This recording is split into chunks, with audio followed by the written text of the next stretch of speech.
Hello guys, in this video we are going to talk about Google Authenticator 2FA on crypto.com. And it's really simple.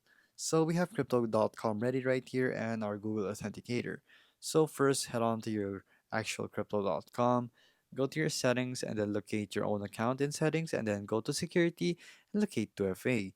So I have skipped those steps because there's private information in there and we are only setting up 2FA. So next, once you have done that, press add 2FA and then you will have to enter your passcode and then it's going to give you this. So it's either you install Google Authenticator or a similar app like that. So first thing you'll have to do is have your QR code ready, or you can copy the code in screen. So copy it and go to your Google Authenticator, press add a code, or you can scan the QR, place the key right here, press paste, and then account name, so lol.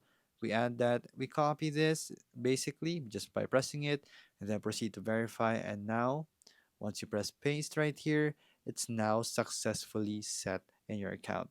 And that is how 2FA works basically for your crypto.com. It's a simple setup guide and you will be able to secure your account from there. So there you go guys. If this video was helpful, please hit the like button and of course, don't forget to subscribe.